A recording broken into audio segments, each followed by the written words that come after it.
Excellente soirée à toutes et à tous. Bonsoir. Merci de nous avoir rejoints sur Canal Algérie. On est ravis de vous retrouver dans votre rendez-vous hebdomadaire avec l'histoire et la mémoire que nous propose Canal Algérie, avec ces soirées longues, des soirées thématiques, des débats suivis d'une œuvre cinématographique ou d'un documentaire. En tout cas, c'est pour la compréhension de notre histoire et de sa transmission. En janvier 1957, l'armée française coloniale, menée par le général Jacques Massu et ses 8000 parachutistes, vont essayer d'étouffer les cris de la population algérienne aspirant à sa liberté.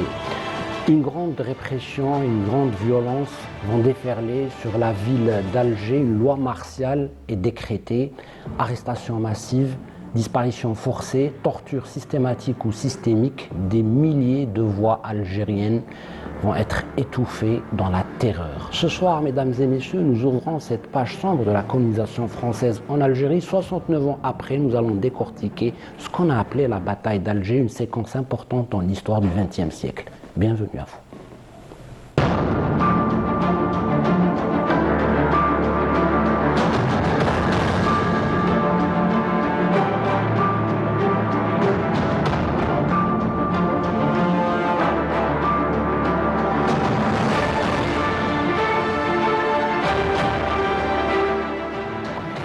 Et ce soir, nous vous proposons un chef-d'œuvre du cinéma mondial. Il s'agit du film de Gilles Pontecorvo de 1966 qui a obtenu le Lion d'Or dans la Mostra de Venise, La bataille d'Alger, un film qui est quasi documentaire parce qu'il dispose d'images granuleuses en noir et blanc qui reproduisent ou qui mettent en scène ce qui s'est vraiment passé en Algérie et à Alger précisément entre 1956 et 1957. Le casting est juste fabuleux, mesdames et messieurs. On va retrouver Brahim Hadjadj, la découverte, qui joue le rôle de Ali Lapointe, Jean Martin, Yassef Saadi, celui qui a écrit cette histoire, bien évidemment avec le scénariste Franco Solinas, et puis il y aura Rouiched, et dans le rôle de Petit Omar, bien sûr, Mohamed Benkessan.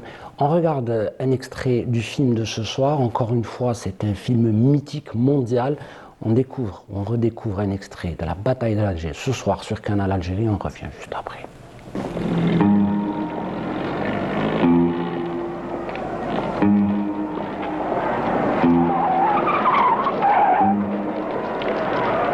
La préfecture d'Alger communique. Au cours de ces derniers jours, des dizaines et des dizaines d'attentats ont été commis dans la ville. Des preuves formelles permettent de retenir que les auteurs provenaient des quartiers musulmans et qu'à chaque fois, ils ont pu trouver refuge rapidement et sans difficulté dans les ruelles de ces quartiers. En conséquence, pour remédier sur le champ à l'insécurité qui règne dans la ville, le préfet d'Alger a pris la décision de faire boucler tous les quartiers arabes. Des barrages militaires permanents en contrôleront les voies d'accès. Les civils y présenteront leurs pièces d'identité et seront éventuellement fouillés. Pousse-toi. De toute manière, fallait pas le prendre au sérieux. Oui, mais avec lui, on ne sait D'ailleurs, jamais. il n'avait rien. Pas encore rejoint la caserne? Non, il me reste 2 jours de terre. Salut.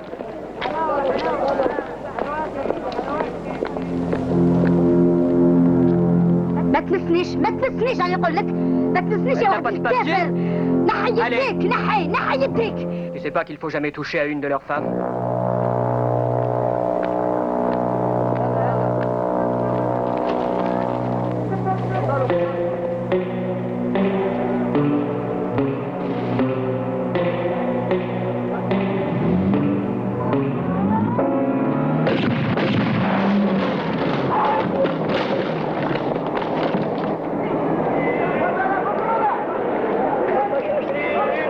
Vous allez certainement rester avec nous pour redécouvrir ou découvrir l'intégralité de ce chef-d'œuvre cinématographique mondial. Ce film nous a été offert et cette diffusion a été permise bien évidemment grâce à Kasbah Film et notamment à Zafira Yassef qui nous écrit d'ailleurs ce soir dans l'émission. Cette diffusion est en hommage à nos martyrs, à nos shuhada pour la libération de notre beau pays. Quel beau message. Merci beaucoup à Zafira et bien sûr c'est un hommage au Moudjahid Yassef Saadi qui joue son propre rôle. Et ce soir nous rendons hommage au Moudjahid Yassef Saadi qui a coécrit bien évidemment le scénario de ce grand film avec le scénariste italien Franco Solinas. Yassef Saadi le moudjahid, le militant de la zone autonome d'Alger, nous a quittés en septembre 2021. Allah yarham, bien sûr, Yassef Sadi, Allah yarham Chouhada, et à tous nos moudjahidines, encore une fois, c'est un hommage ce soir que nous rendons sur Canal Algérie au sacrifice du peuple algérien. Bien sûr, nous avons vu des scènes du quadrillage de la ville d'Alger, mais c'est un film aussi qui parle de la bravoure, du courage, de la lutte, de la dignité du peuple algérien face aux colonisateurs français. Ce soir, je partage ce plateau avec un grand plaisir avec Maître Fatem Zahra Ben Brahim, avocate spécialisée en droit de l'histoire. Merci, Madame, de nous accompagner chaque semaine dans cette émission, dans ce devoir de mémoire, dans l'émission Le Déshonneur. Ce soir, 69 ans après, on parle de la bataille d'Alger, ou ce qu'on a appelé la bataille d'Alger. Vous nous dites, Madame, avant peut-être de commencer cette émission, Amir, il faut se mettre d'accord sur la terminologie qu'en utilisant. La France a donné un titre à cette période-là, cette grande période de répression, de violence, de torture, de massacre et d'arrestation et de disparition forcée. Et vous me dites, Amir, il y a quelque chose qui ne va pas sur la terminologie. C'est pas possible. On ne peut pas appeler ça la bataille d'Alger. Tout à fait. Merci Amir et merci à tous nos téléspectateurs. D'abord, je voudrais dire que j'ai toujours beaucoup d'émotions à voir le film La bataille d'Alger, que je vois très souvent, pour deux raisons. D'abord, parce que j'ai vécu cette période, et c'est pourquoi l'émotion est grande. Deuxièmement, c'est parce que j'ai perdu mon père, avec 8000 autres disparus, pendant ce que la France a appelé la bataille d'Alger. Oui. Et donc, quand je parle de cette période, Oui. c'est avec le cœur, avec la mémoire. Et cela fait très mal. Mais j'en tire le plus grand honneur. Parce que c'est grâce à des gens comme ce que nous avons vu dans le film, que nous allons voir. C'est grâce à ces hommes et ces femmes que l'Algérie a réussi à maîtriser le colonialisme et quelques années plus tard à signer sa défaite et à l'expulser de notre pays. Et ça, c'est une victoire. Je vois sur votre visage et dans vos yeux une émotion particulière ce soir, parce que vous avez tout le temps défendu ces milliers de familles algériennes qui n'ont aucune trace de leurs proches. Oui, Ossarès tout à fait. parle lui-même dans ses aveux de la disparition ou de l'arrestation de 24 000 Algériens en l'espace de quelques jours. Et des milliers de disparus, Maître Fatem Zahra. Oui, qu'en est-il tout à fait. Justement de ces chiffres et qu'en est-il Oui, il faut de la peut-être. poursuite judiciaire? Il faut peut-être, là nous anticipons, mais il faut peut-être rappeler que la population d'Alger était de 84 400 personnes.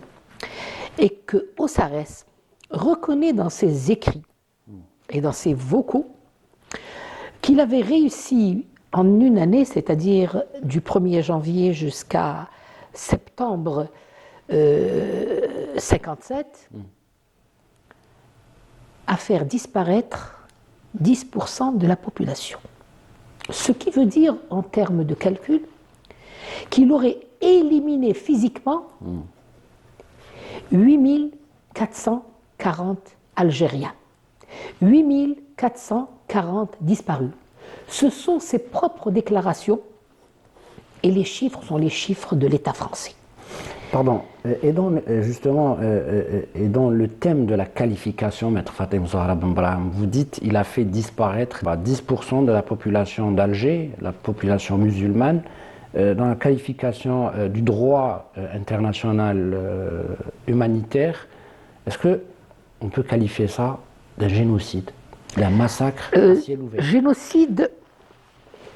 Le génocide a ses caractéristiques. Mais là, la disparition forcée peut être au-delà d'un génocide. Parce que la disparition forcée a ses règles. Et aujourd'hui, on considère que la disparition forcée est un crime contre l'humanité selon les textes de droit internationaux. Oui. Vous m'avez posé la question sur le qualificatif. Puis je voudrais revenir toujours à la loi et dire que dans un premier temps, la France parlait de pacification. Pacifier l'Algérie. Donc rendre pacifique les citoyens algériens par des moyens militaires. C'est inconcevable, évidemment. Par la suite, ils vont évoluer, ils vont parler d'événements d'Algérie. Ils vont considérer ça comme des événements. Pourquoi ils considèrent ça comme des événements? Pour Parce que étouffer la grande révolution de 1954 du 1er novembre et pour seulement. dire que ce sont c'est une continuité. des événements qui n'ont aucune incidence sur la vie pour dire que, politique et sociale en Algérie. Pour dire que c'est des événements, et donc pour des événements spéciaux, on va essayer de faire des lois spéciales pour mater le peuple algérien. Également, quand on parle d'événements, parce que l'année 57 est une année charnière. C'est l'année des lois. C'est l'année des vérités. Mais c'est également l'année des discordances entre les différentes instances françaises. C'est également l'année où la population pied-noir Algérie, et comme ils se disent français, algériens de souche, ce qui m'étonne, ils sont français, de souche peut-être, mais pas algériens de souche. L'Algérie appartient aux Algériens. Ils n'étaient que des étrangers, des envahisseurs dans notre pays. Colons. Exactement, des colons. Mais ces colons avaient une force importante, très importante, parce qu'ils ont réussi à faire abdiquer la 4e République au profit d'une 5e République. Ça, on y reviendra avec plus de détails plus loin. Donc jusque-là, nous sommes, avant l'indépendance, et même bien après, nous sommes dans un cadre de pacification et d'événements de l'Algérie. Pour la pacification, il y a des instruments qu'ils ont introduits, c'est des instruments militaires, évidemment accompagnés de lois. Pour les événements d'Algérie, il y aura d'autres moyens juridiques et une autre stratégie militaire qui va être adoptée. Et c'est à ce moment-là qu'on va introduire un crime, on va le légaliser, on va l'institutionnaliser, c'est la torture. Et on parle bien sûr de l'extrajudiciaire, mais peut-être pour respecter la chronologie, comme vous le dites Je si n'ai bien. pas venu Pardon, Émile, je voudrais revenir à ce dernier point. Allez-y. En 1999, vous voyez qu'entre 1957 et 1999, il y a quelques années qui se sont écoulées. Beaucoup d'années. Que s'est-il passé, en fait? Ce qui s'est passé, c'est que la colonisation a commencé à être incriminée par les autres pays du monde. Oui. Et on a commencé à reprocher à la France d'avoir commis des crimes crapuleux en violation des conventions de Genève, en violation des textes des peuples à disposer d'eux-mêmes, c'est-à-dire le 14 décembre 1960, et bien d'autres textes. Donc c'est tout un chapelet de crimes qui a été produit en Algérie, exécuté en Algérie, mais que les lois internationales dénonçaient et qualifiaient de crimes. Et condamné. Et condamné. Et on arrive à 1999. On s'est posé la question, pourquoi en 1999, la France va voter une loi selon laquelle elle élimine la pacification, elle élimine les événements d'Algérie et elle va directement vers la guerre d'Algérie. Encore une terminologie qui arrange l'ancien Et colonisateur. une falsification de l'histoire. Mais pourquoi? C'est important de le savoir. Oui. Bien, faisons un petit pas d'une année à peu près Voilà, en vous arrière. de la perche parce que Et- dans la chronologie, Maître Fatem Zahra Ben Brahim, avant d'arriver justement à ce qu'on appelait la bataille d'Alger, à cette grande répression, cette grande violence, il y a une année qui est chargée aussi d'événements et qui va précéder la grande, justement le grand déferlement de cette violence menée par l'armée coloniale française. On parle bien sûr de l'exécution de Hamida Zabana. Ça, c'est un événement particulier. Oui. Est-ce que je vous ai un peu devancé? Oui, vous m'avez devancé. D'accord, Parce que, donc je vais vous écouter. pour que nos auditeurs, nos téléspectateurs puissent comprendre le mécanisme de l'évolution juridique des vocables en France afin de se protéger Oui, par le droit international. Que vont-ils faire? d'accord. Ils vont attendre 1999. Ils vont reconnaître dans leur Parlement ce qui s'était passé en Algérie. Comme je vous disais, c'est ni une pacification, Oui. ni des événements d'Algérie, mais une guerre d'Algérie. Alors je disais pourquoi? Oui. Parce que le 17 juillet 1998, sur le plan international, et suite au procès de Nuremberg et à tous ces crimes contre les États dans tout le monde, n'est-ce pas? Bien, on va dire simplement que ce qu'a commis la France, Oui. ce sont des crimes énumérés dans le statut de Rome. Ils sont imprescriptibles, n'est-ce pas?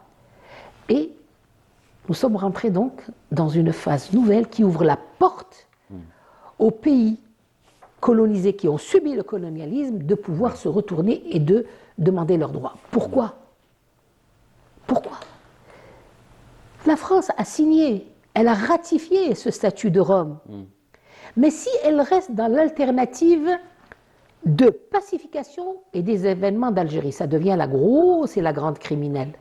Mais si elle se cache derrière le principe de la guerre, elle va échapper au statut de Rome et on va revenir à d'autres textes beaucoup plus intéressants. Enfin, pour eux, ils sont intéressants, c'est vrai, même pour nous, pour l'évolution du droit. Les conventions de Genève, où on vous dira, si vous êtes en guerre, vous n'avez plus le droit de demander ou de revendiquer certains droits. Vous nous avez fait la guerre, on vous a fait la guerre et nous sommes quittes. Mais c'est ça l'esprit diabolique que la France couve jusqu'à ce jour. Et là, je reviens à ta question du mot guerre. Oui. C'est pourquoi, sur le plan étymologique, juridique, civil et militaire, là, les Algériens n'ont pas mené une guerre contre la France. Les Algériens se sont défendus d'un agresseur sous toutes ses formes. Donc c'est un droit inné, le droit à la liberté, le droit à la défense. On ne peut pas nous classer dans la conception d'une guerre. Effectivement, les Algériens ont fait une grande révolution. Tout ils à ont fait. résisté, ils Nous ont avons fait fait, une révolution. depuis toujours, d'abord une résistance. On en a tellement parlé des étapes. Bien sûr. Puis, on arrive à 54, c'est une organisation populaire pour une révolution populaire armée. C'est pas avec une armée conventionnelle, c'est avec des Algériens qui, suite à une organisation politico-militaire qui s'appelle le FLN, a organisé sa défense avec des membres de l'ALN. Est-ce que l'ALN a été reconnue à l'époque comme une armée conventionnelle? Non, parce qu'elle n'avait pas les caractéristiques et elle n'avait pas les moyens d'une armée conventionnelle. Ouais, avions-nous des chars, des avions, des tanks? Voilà.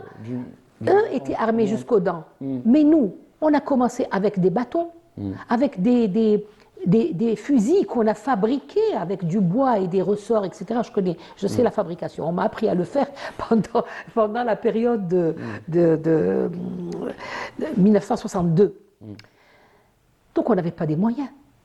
C'était des pays qui nous prêtaient ou qui nous donnaient certaines armes dans une clandestinité. C'était une France qui menait un combat extraordinaire pour tout aéronef qui nous ramenait des armes en Algérie pour nous défendre. Oui. Donc, c'est une inégalité extraordinaire en hommes et en moyens contre une population civile.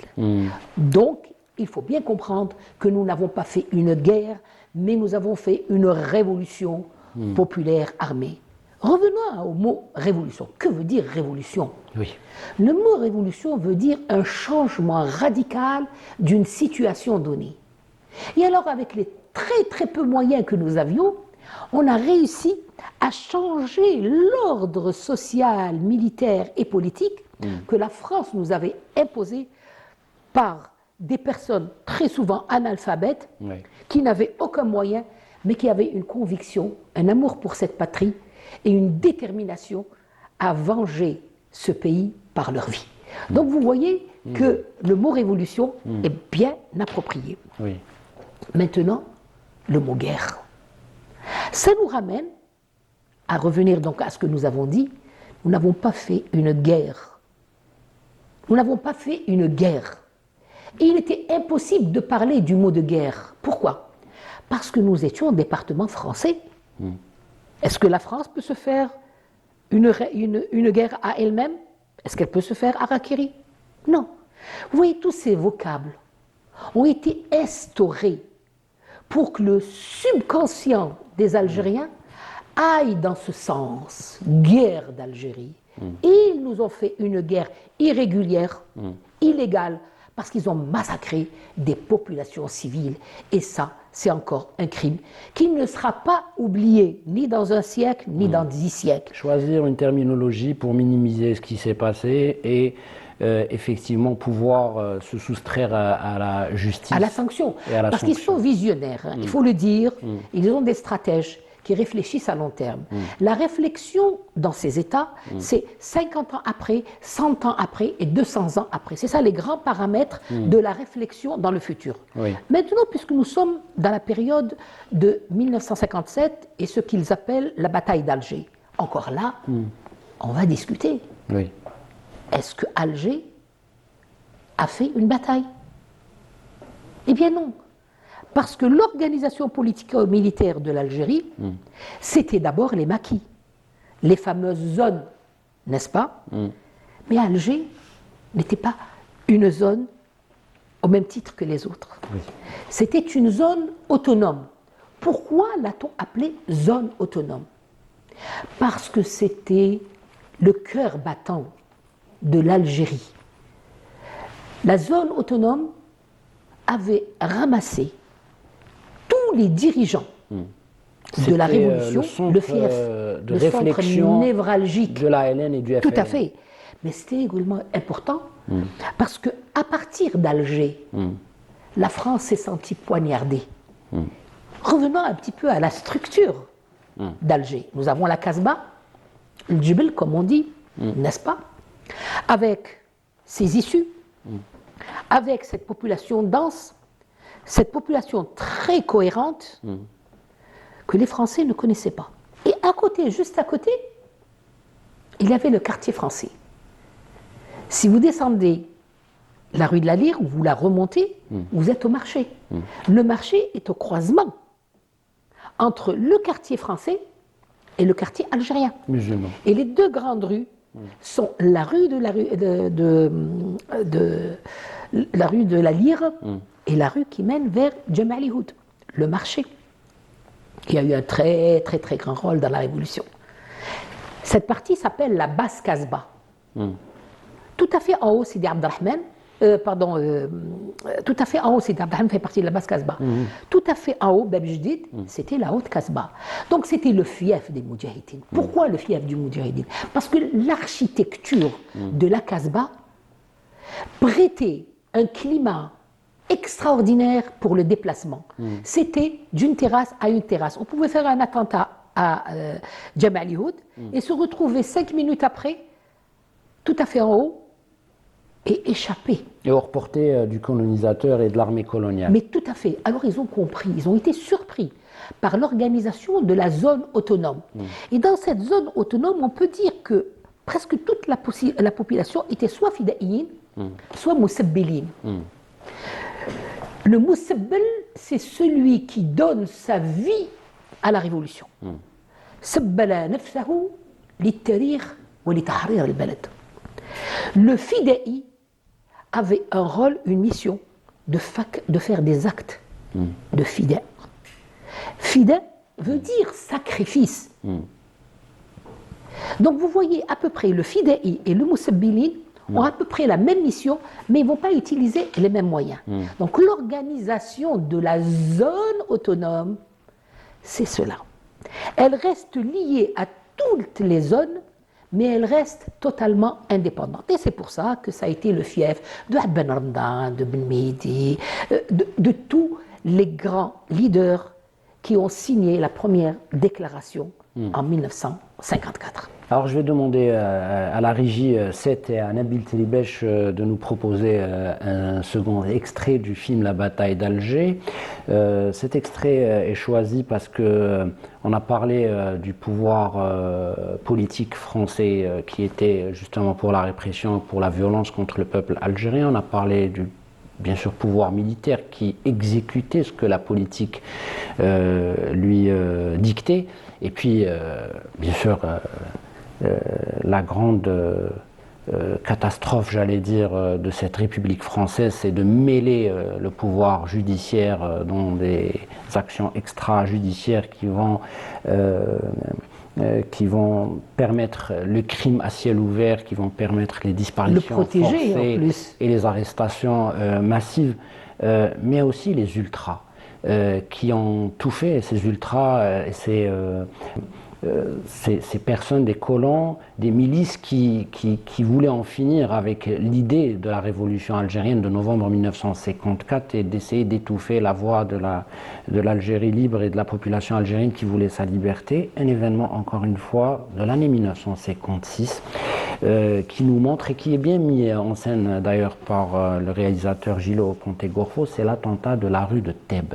On regarde, ce sont des images émouvantes, on parle de plus de 80 Algériens assassinés, morts, suite à cette bombe qui a été déposée par ces ultras pour effectivement faire taire la voix de la liberté.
C'était cette mise en scène de l'attentat de la rue de Thèbes, ça s'est passé le 10 août 1956, où on voit des Algériens assassinés par cette bombe. Plus de 80 personnes ont péri.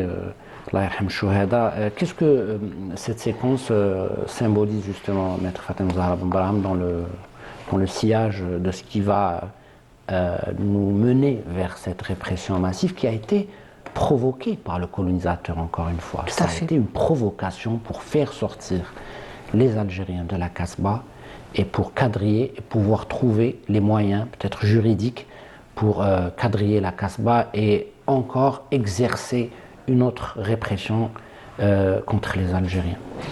Vous venez de parler de plusieurs points, n'est-ce pas? Et tous ces points ont une base juridique ou une base politique. La France n'a jamais fait un acte sans se justifier par une loi. et se protéger par une loi. Alors pour arriver, et comme l'occasion nous est donnée, nous avons tout ce mois pour parler donc de Alger en 57. Bien, permettez-moi d'abord de vous donner une argumentation à nos téléspectateurs pour leur parler de l'évolution de la loi pour arriver à 56. Alors on va dire que le 1er novembre 54 va être la date du déclenchement de la révolte algérienne que la France n'avait pas vu venir. Elle n'avait pas vu venir le 1er, elle a été surprise par le 1er novembre. Oui. Donc la force de ce mouvement va ébranler les institutions de l'État français. Quelque chose de nouveau, ça nous tombe sur la tête. Que faut-il faire? Donc les institutions françaises ont été vacillées. Ont été vacillées, bien sûr. Et ça va provoquer la chute de la Ve République. Il ne faut jamais l'oublier. Le Parlement va perdre son pouvoir. Et là, pour vous faire plaisir, les colons, donc les ultras, vont dicter au pouvoir français la voie à suivre. Vous voyez, donc, c'est de simples citoyens français, très attachés à l'Algérie, n'est-ce pas, qui croient fermement que c'est leur pays et qu'ils doivent y rester. Ils disent, bon, vous Français, politique française, vous êtes en France, vous ne savez pas ce qui se passe ici, nous on ressent ce qui se passe ici, nous sommes décidés à ne pas quitter ce pays et on va vous obliger pour nous protéger et pour produire des lois. Donc le pouvoir français va obéir et va aller dans le sens des colons le 6 février 1956. Les autorités militaires vont se saisir, donc nous avons un pays, pacification, événements, des ultras, des colons, des Algériens qui commencent à bouger, une voix qui s'écoute à travers le monde, un pouvoir français qui est vacillant. Que faut-il faire pour maintenir cet ordre? Et c'est là où ils vont avoir une idée diabolique, c'est-à-dire que les autorités militaires vont se saisir du pouvoir au détriment des autorités civiles, ceux qui enlèvent le pouvoir administratif et civil et judiciaire d'ordre ordinaire à l'Algérie d'avant cette période, et on va la remplacer par des institutions militaires qui vont tout prendre en main. Le pouvoir civil, le pouvoir administratif, le pouvoir judiciaire, et dans le pouvoir judiciaire, c'est l'instauration des tribunaux pénaux des forces armées. Ce qu'on appelle la loi martiale. Oui, c'est une loi martiale, effectivement, en ce sens que le droit civil n'a plus aucun regard sur les affaires, comme ils appelaient, de terrorisme. Et l'incrimination la plus importante, c'était atteinte à la sûreté de l'État. Alors, c'est ça l'enseigne sous laquelle on mettait tous les Algériens qu'on ramassait. Dans des rafles, dans des ceci, dans des cela. Alors là, le pouvoir militaire va avoir ses spécificités. Les tribunaux ne vont pas juger, les tribunaux de droit commun n'existent plus. Le pouvoir administratif n'existe plus. Donc c'est les militaires. Ils ramassent les gens, ils les font entendre par de jeunes appelés qui viennent de France pour faire leur service militaire. Et ça se passait peut-être en un quart d'heure, 10 minutes, au plus une demi-heure, 1 heure. Et le dossier était vide, mais clôturé, et il passait donc à la phase de jugement. Et dans la phase de jugement, il y a le commissaire du gouvernement qui joue le rôle du procureur de la République, n'est-ce pas? Et le président du tribunal est un militaire, généralement, avec un grade de colonel. Vous voyez que nous sommes dans une phase de militarisation de la justice française en Algérie. Et les Algériens sont victimes de ce système très très dur, n'est-ce pas, où les condamnations vont jusqu'à la peine de mort et jusqu'à l'exécution, et nous allons revenir. Et maintenant, nous arrivons à une période du 9 juin 58. Mais avant d'arriver Assalan dont vous avez parlé. Laissez-moi vous dire que pendant cette période, on a vu un très grand nombre de procès. Des femmes, comme celles qu'on a vues ou qu'on va voir ce soir dans le film. Jamila Bouhirt, Jamila Boubacha, Jamila Bouazza, toutes les Jamilat et les autres Jamilat, Louisa Aguilaris. Enfin, il y a toute une panoplie et je souhaiterais qu'un 8 mars, on leur rende hommage chacune avec son jugement et avec ce qu'elle a subi pendant la colonisation. Oui. Donc toutes ces femmes sont passées par la justice militaire. Un des cas les plus importants, c'est celui de Zabana. Zabana qui a été donc reconnu en dernière instance comme coupable de crimes, etc., etc. Et il a été condamné à mort. Et la Cour de cassation française s'était déplacée ici à Cavaignac, le commissariat qui est actuellement le commissariat, qui était tribunal à l'époque pénal des forces armées, pour confirmer l'arrêt de mort, l'arrêt de mort rendu par les juridictions en Algérie. Et là, nous arrivons à une date cruciale, celle du 19 juin. Et vous allez voir que cette date du 19 juin, date de l'exécution de Hamida Zabana. Date de l'exécution de Hamida Zabana, mais date du début de la colonisation de l'Algérie.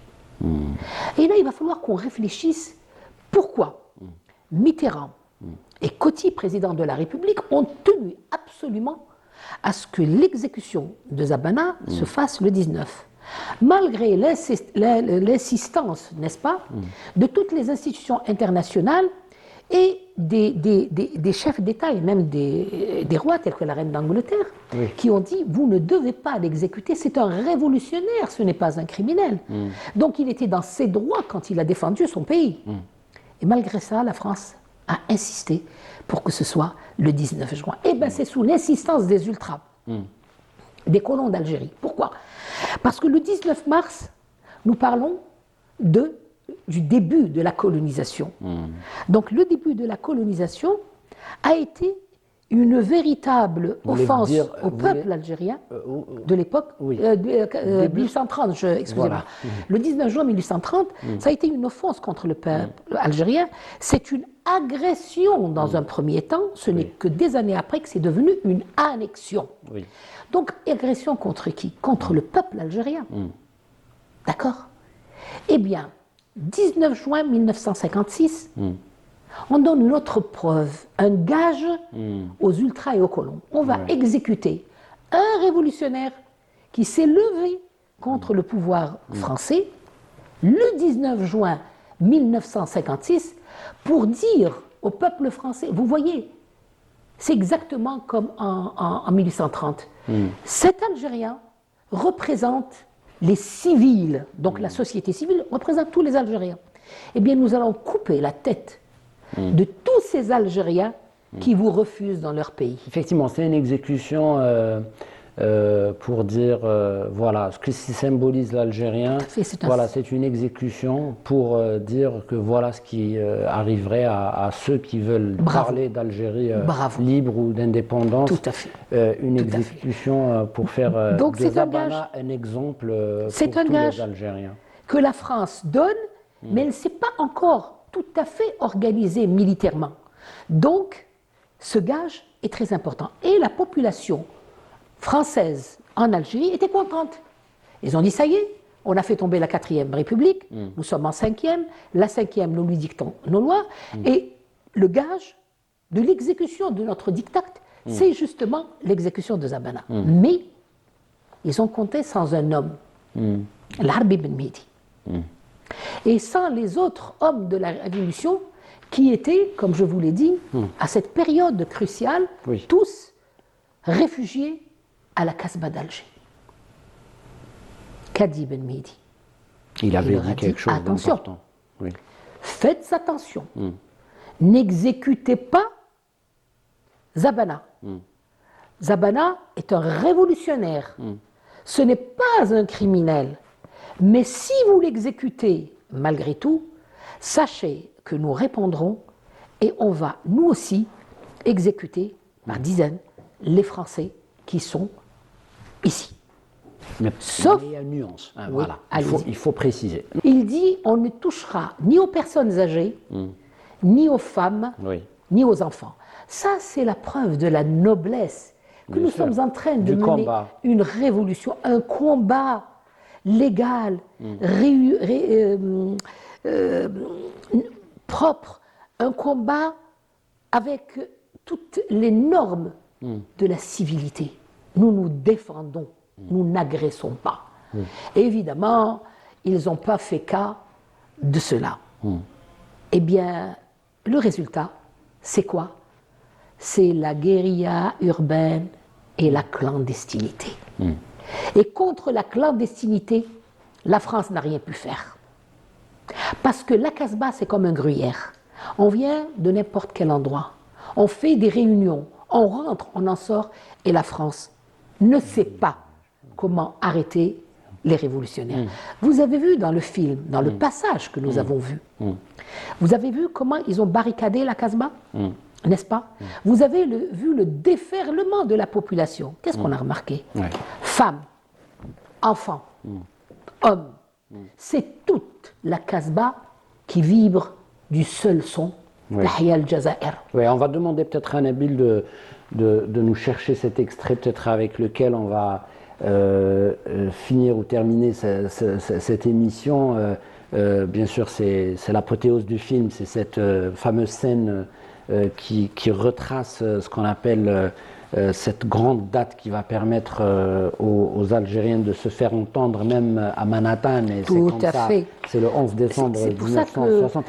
que je me dis qu'on n'aura pas le temps de Oui, tout dire, oui. et que ce mois-ci, moi je le propose Oui. comme le mois de la mémoire de la Casbah d'Alger, Oui. là où tous les crimes ont eu lieu à ciel ouvert. Oui, mais maître Fatem Zahra Ben Brahim, cette machine infernale coloniale meurtrière va s'emballer parce qu'elle ne va pas se contenter. C'est vrai qu'on a vu des condamnations injustes, comme celle de Fernand Yveton, Elles ont toutes été comme injustes. celle de Hamid Azabana, Oui. comme beaucoup d'autres condamnés, Des femmes condamnées à mort. algériennes et hommes condamnés à mort. Des Celle mineurs de condamnés à mort et exécutés. Talib Abdelrahman qui disait Tahia al-Jazair et je vais à la guillotine Ils en l'ont tous souriant parce que je fais ça pour mon pays, pour Ils l'ont l'Algérie. tous dit. Et voilà, c'est la phrase que tous nos martyrs guillotinés ont prononcée parce que leur combat était noble, digne et respectable. Et leur conviction était grande. Et cette conviction, elle était inébranlable, comme vous le dites. Mais cette machine ne va pas se contenter de justice injuste, extrajudiciaire, qui commettait des crimes. Elle va procéder à autre chose. Elle va procéder à la disparition forcée. Et vous me dites, ça c'est plus grave. Oui. Parce que on a vu, c'est le cas peut-être de Maurice Audin, le mathématicien, le jeune mathématicien qui se fait enlever le 11 juin 1957 à son domicile. Sa femme Josette Audin en parle. Henri Alleg va en parler dans la question, bien sûr, ce livre qui va sortir en 1958, qui va démasquer cette violence acharnée contre les Algériens, cette intensité de violence contre la population algérienne. Le président français a reconnu le crime commis contre Maurice Audin. Tardivement, Effectivement. très tardivement. Ali Boumendjel, on parle de cet avocat qui a été jeté par-dessus un balcon en disant qu'il s'est suicidé alors que... Une passerelle. Une C'est passerelle. Mais je crois, Émir, mais l'idée, qu'en est-il des Algériens, des 3000 disparus, peut-être plus, parce qu'on n'a Beaucoup pas, plus. on n'a pas les chiffres exacts, parce qu'on parle de 24 000 arrestations. Sur les 24 000, on avait entendu Paul ça Sedjan fait qui disait que 24 beaucoup 000 d'Algériens... arrestations. Oui. Mais il y a eu 8 000 et Dis- plus disparitions. Et c'est pour ça, Amir, je me dis que pour la disparition forcée, c'est une émission spéciale.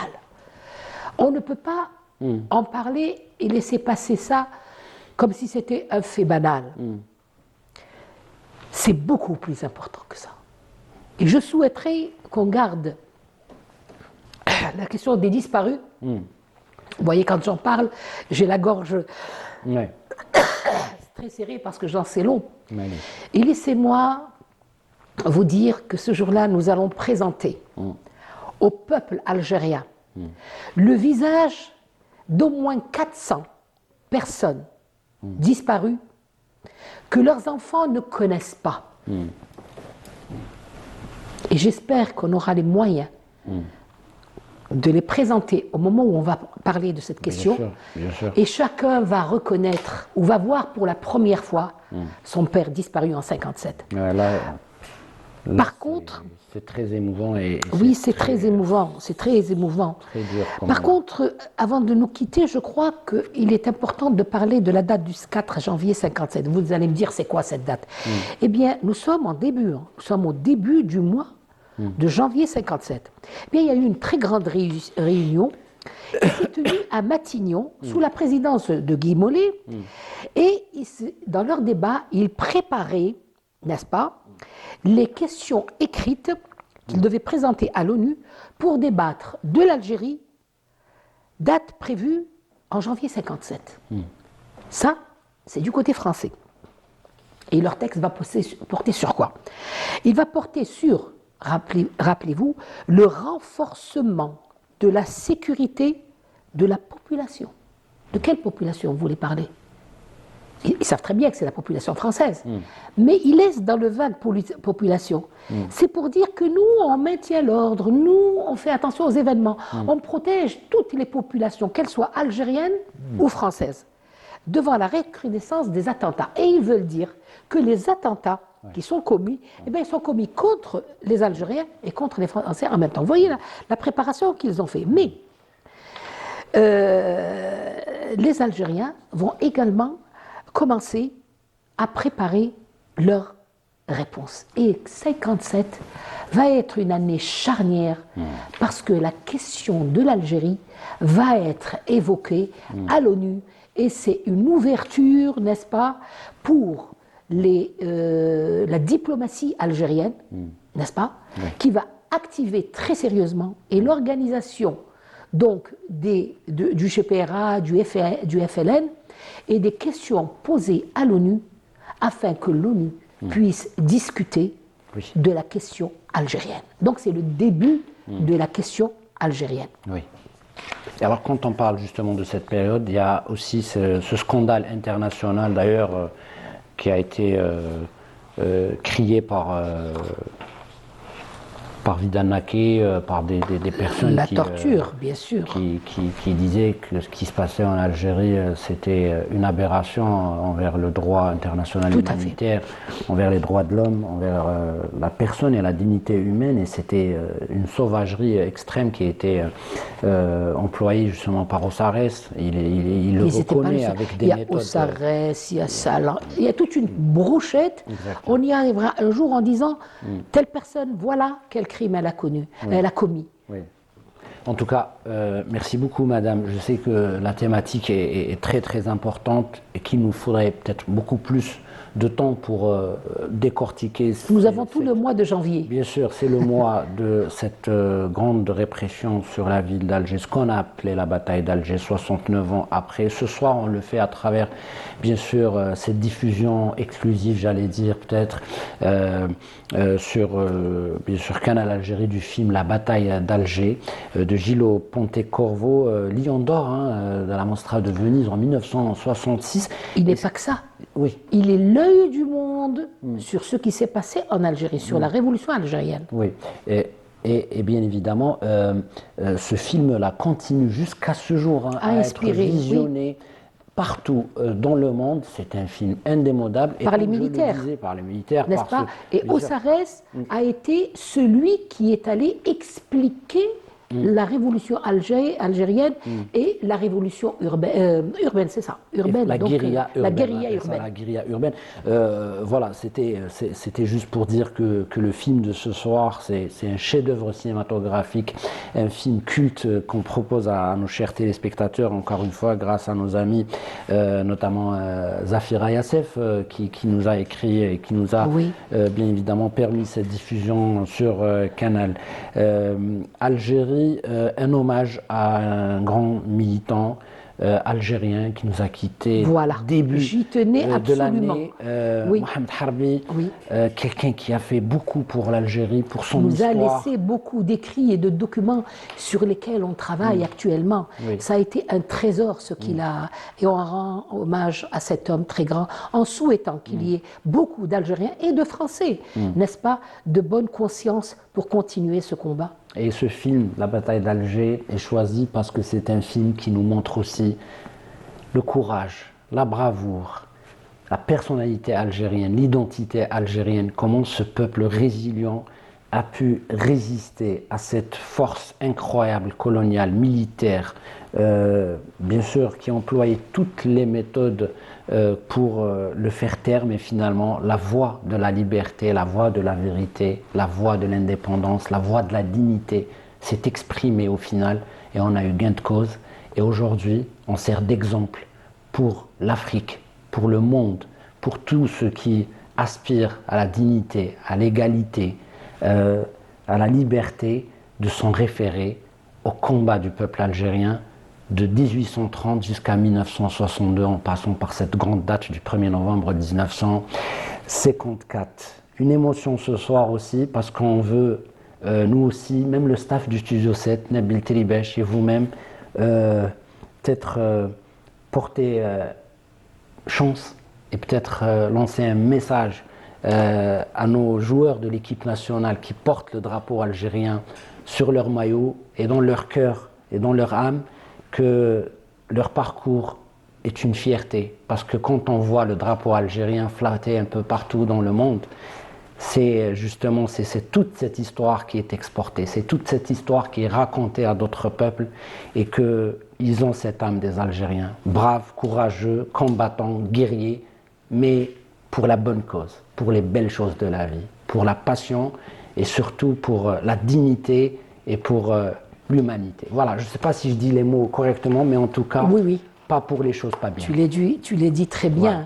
En fait, il continue le combat parce qu'il ne faut jamais oublier que le football, pendant la Révolution, a sorti notre combat de la France vers l'international. Et aujourd'hui, nos enfants font la même chose.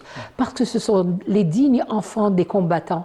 Le combat est dans nos cœurs, il est dans nos mains, mais la clairvoyance est dans notre tête également. Et quand Kassaman retentit dans les stades, on comprend très très bien d'où vient ce peuple. On C'est pour comprend ça que très, je très fais bien confiance à la à jeunesse la algérienne. grandeur du combat du peuple algérien. Merci beaucoup, Maître C'est Fatem moi qui vous Zahra remercie. Benbraham. Nos salutations aussi à notre ami et grand cher militant journaliste Houssine Mezali. Oui, Nous tout à devions fait. l'avoir bien sûr sur notre plateau ce soir, mais pour des raisons peut-être un peu familiales, peut-être qu'il n'a pas pu se déplacer. C'est pas grave. En tout cas, nous le remercions. Nous lui passons le bonjour à travers le plateau du 21 boulevard des Martyrs du Studio 7 de Canal Algérie. Allah yarham Chouhada, Tahia al-Jazair, vive l'Algérie. Tout de suite sur Canal Algérie, bien évidemment, le grand chef-d'œuvre du cinéma algérien signé par le réalisateur italien Gillo Pontecorvo. Il ne faut pas oublier, mesdames et messieurs, que dans cette aventure, il y a eu beaucoup d'Algériens. Bouchouchi Youssef, il y avait Moussa Haddad, les Bendedouche, toutes les belles âmes du cinéma algérien ont été derrière ce grand film mondial. On regarde ensemble. Bonne soirée et bon courage ouvert.